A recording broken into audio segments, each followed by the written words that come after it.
എല്ലാവർക്കും നമസ്കാരം. ഞാൻ സരിതാ മഹേശ്വരൻ. ഇന്ന് ശ്രീമദ് വാൽമീകി രാമായണത്തിന്റെ ബാലകാണ്ഡത്തിലെ 34ാമത്തെ സർഗം നമ്മൾ ആരംഭിക്കുകയാണ്. കഴിഞ്ഞ സർഗത്തിൽ പറഞ്ഞു നിർത്തിയത് കുശനാഭൻ തന്റെ 100 മക്കളെയും ബ്രഹ്മദത്തിന് വിവാഹം കഴിച്ചു കൊടുത്തു എന്നാണ്. അതിനുശേഷം മക്കളെല്ലാവരും പോയതോടുകൂടിയിട്ട് കുശനാഭൻ എന്താണ് ചെയ്തത് എന്നുള്ളതാണ് പറയണത്. നമുക്കാദ്യം 1ാമത്തെ ശ്ലോകം നോക്കാം.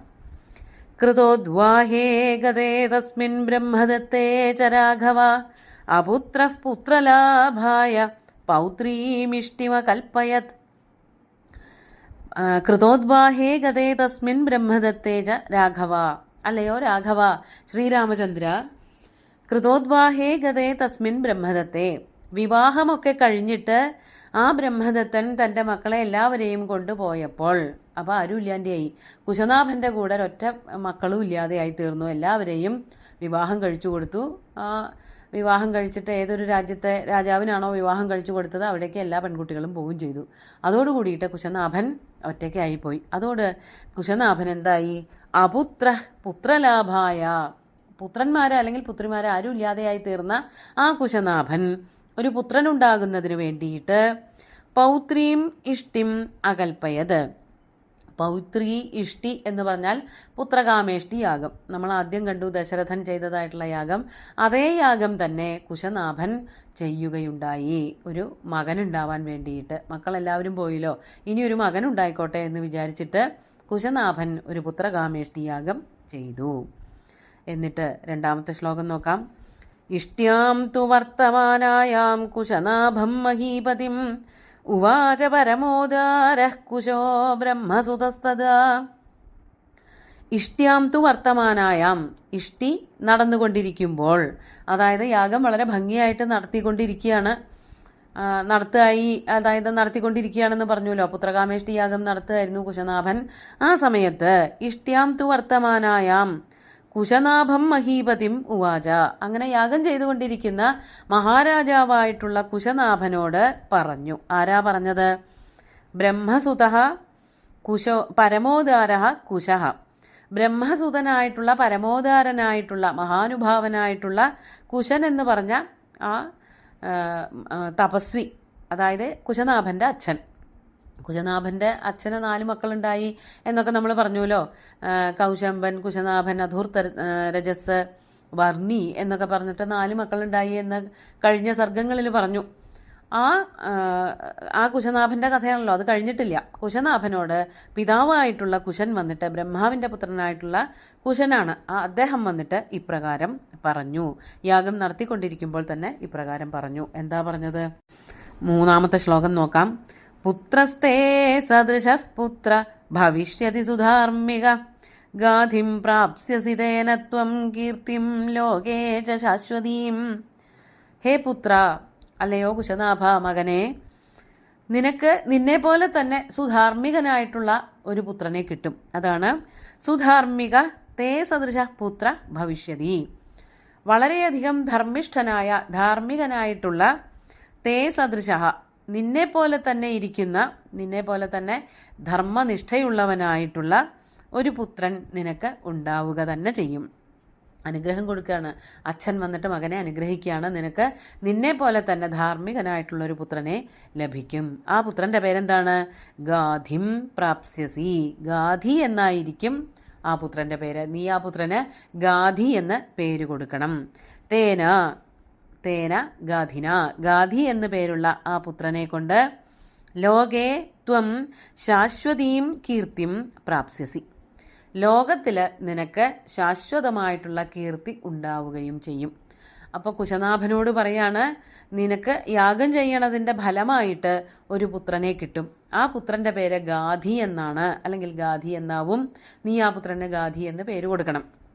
ആ ഗാധിയെ കൊണ്ട് നിനക്ക് ലോകപ്രശസ്തി ലഭിക്കുക തന്നെ ചെയ്യും എന്ന് അനുഗ്രഹിക്കുകയാണ് അച്ഛൻ കുശനാഭനെ ചെയ്യണത്. അതിനുശേഷം 4ാമത്തെ ശ്ലോകം നോക്കാം. ഏവമുക്ത്വാ കുശോ രാമ കുശനാഭം മഹീപതിം ജഗാമാകാശമാവിശ്യ ബ്രഹ്മലോകം സനാതനം. ഏവം ഉക്ത്വാ, ഇപ്രകാരം പറഞ്ഞിട്ട്, അനുഗ്രഹവർഷങ്ങളൊക്കെ ചൊരിഞ്ഞിട്ട് ആരോട് പറഞ്ഞു? കുശനാഭം മഹീപതിം ഉക്ത്വ, കുശനാഭൻ എന്ന് പറഞ്ഞ മഹാരാജാവിനോട് ഇപ്രകാരമൊക്കെ പറഞ്ഞിട്ട്, അല്ലയോ രാമ, കുശൻ എന്തു ചെയ്തു?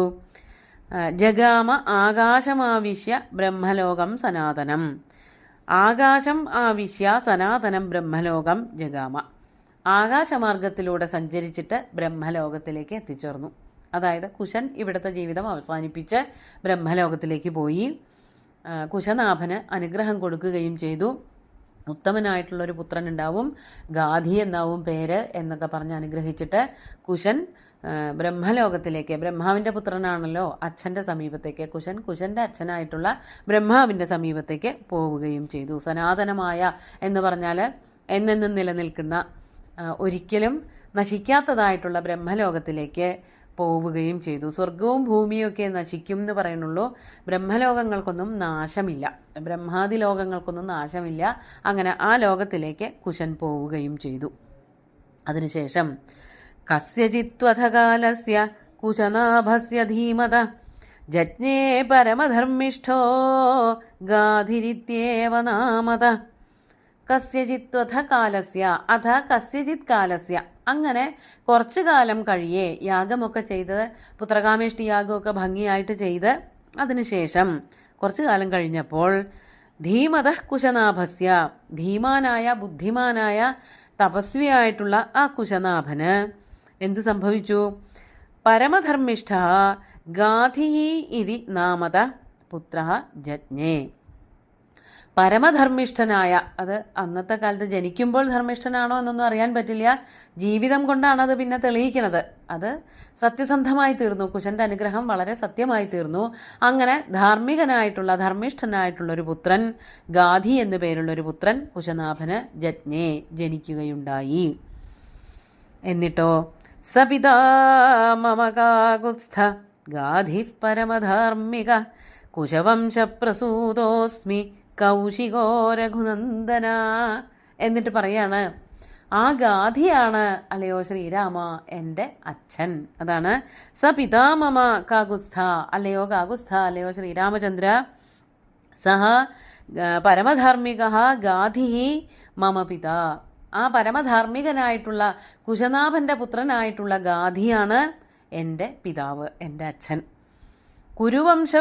കുശവംശപ്രസൂതോസ്മി, ഞാൻ കുശവംശത്തില്, അതായത് കുശന്റെ വംശത്തിലാണല്ലോ ഞാൻ ജനിച്ചത്. കുശന്റെ പുത്രൻ കുശനാഭൻ, കുശനാഭന്റെ പുത്രൻ ഗാധി, ഗാധിയുടെ പുത്രനായിട്ട് ഇതാ ഞാനും പിറന്നിരിക്കുന്നു. അതുകൊണ്ട് കുശവംശത്തിൽ പിറന്നവനായതുകൊണ്ട് അഹം കൗശിക അസ്മി, എന്നെ എല്ലാവരും കൗശികൻ എന്ന് വിളിക്കുകയും ചെയ്യുന്നു, അല്ലയോ രഘുനന്ദന. അങ്ങനെ എൻ്റെ ഉത്പത്തി സ്ഥാനം ഞാൻ പറഞ്ഞു മനസ്സിലാക്കുക ചെയ്തത്. അതായത് കുശനാഭന്റെ പെൺകുട്ടികളെയൊക്കെ വിവാഹം കഴിച്ചു കൊടുത്തു. അത് കഴിഞ്ഞ് കുശനാഭന് ജനിച്ച മകനാണ് ഗാധി, ഗാധിയുടെ മകനാണ് വിശ്വാമിത്രൻ. അതുകൊണ്ട് എന്നെ കൗശികൻ എന്ന് വിളിക്കുകയാണ് ചെയ്യണത്. ഇവിടെ പല കാര്യങ്ങളും രാമായണം വായിക്കുമ്പോഴാണ് മനസ്സിലാവുന്നത്, എന്തുകൊണ്ടാണ് വിശ്വാമിത്രനെ കൗശികൻ അല്ലെങ്കിൽ ഗാധിനന്ദനൻ എന്നൊക്കെ വിളിക്കുന്നത് എന്നുള്ളത് വളരെ വ്യക്തമായിട്ട് വരുന്നുണ്ട്. ഇനിയും കുറച്ച് കാര്യങ്ങൾ കൂടി കഥകളിൽ അല്ലെങ്കിൽ പറഞ്ഞ വർത്തമാനങ്ങളിൽ ഒക്കെ കേട്ടിരിക്കുന്ന വേറെ ചില കാര്യങ്ങൾ ഇവിടെ പറയുന്നുണ്ട്. നമുക്ക് അടുത്ത ശ്ലോകം കൂടി നോക്കാം. 7ാമത്തെ ശ്ലോകം. പൂർവജ ഭഗിനീ ചാപി മമ രാഘവ സുവ്രത നാംനാ സത്യവതീ നാമ ഋചീകേ പ്രതിപാദിത. ആ ഗാധിക്ക് ഞാൻ മാത്രമല്ല മകനായിട്ടുണ്ടായത്, എനിക്കൊരു ഉടപ്പിറന്നവളുണ്ടായിരുന്നു, ഓപ്പോൾ ഉണ്ടായിരുന്നു. അതാരാണ്? പൂർവജ ഭഗിനി, എൻ്റെ ഉടപ്പിറന്നവളായിരുന്നു സത്യവതി എന്നു പേരുള്ള ആ പെൺകുട്ടി. സുവ്രതയാണ്. അല്ലയോ രാഘവ, അല്ലയോ ശ്രീരാമചന്ദ്ര, മമ പൂർവജ ഭഗിനി സുവ്രത സത്യവതി നാംന. സത്യവതി എന്ന പേരുള്ള വളരെ വ്രതനിഷ്ഠയോടുകൂടി ജീവിച്ചവളായ ഒരു പെൺകുട്ടി എൻ്റെ ഓപ്പോൾ ഉണ്ടായിരുന്നു. ആ ഉടപ്പിറന്നവളെ ആരാണ് വിവാഹം കഴിച്ചത്? ഋചീകൻ എന്നു പേരുള്ള ഋഷിയാണ് വിവാഹം കഴിച്ചത്. അതായത് ഗാധിക്ക് 2 മക്കൾ ഉണ്ടായി എന്നുള്ളതാണ് ഇവിടെ പറയണത്. ഗാധിയുടെ മകളായിട്ട് സത്യവതിയും മകനായിട്ട് വിശ്വാമിത്രനും. ആ സത്യവതിയെ വിവാഹം കഴിച്ചത് ഋചീകനാണ്.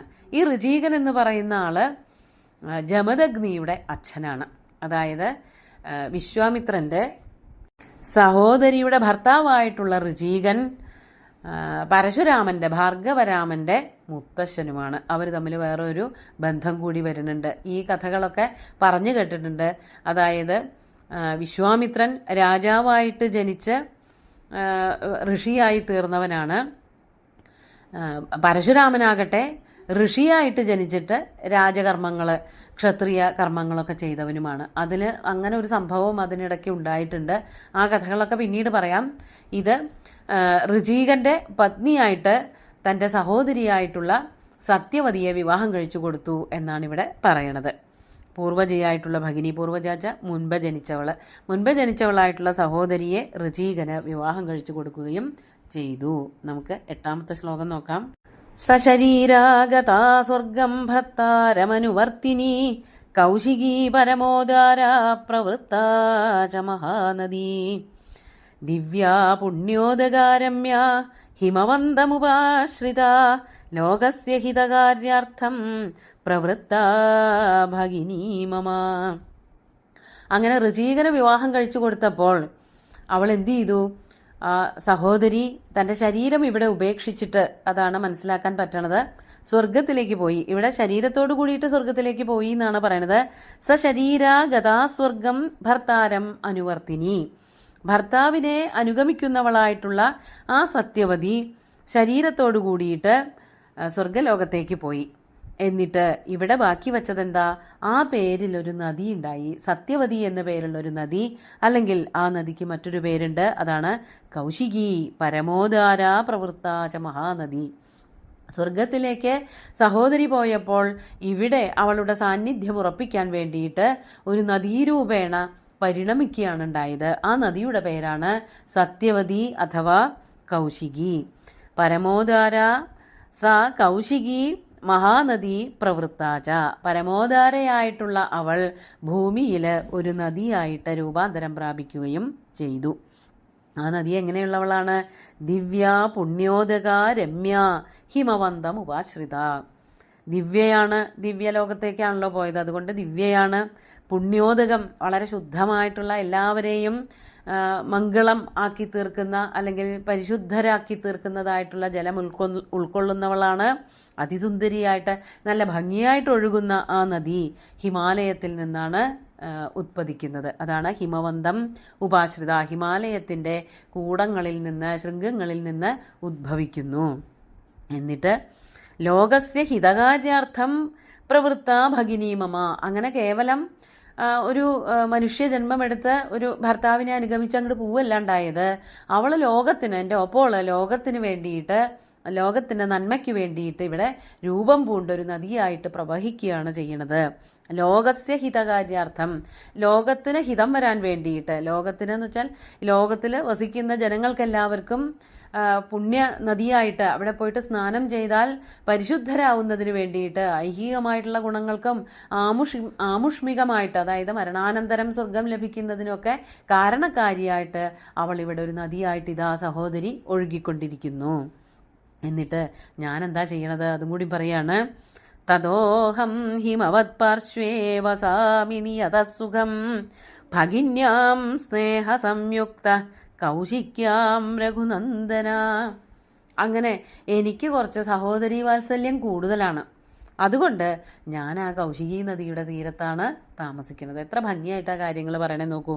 തതഹ, അതിനുശേഷം അഹം, ഞാൻ ഹിമവത് പാർശ്വേ നിയതഃ സുഖം വസാമി.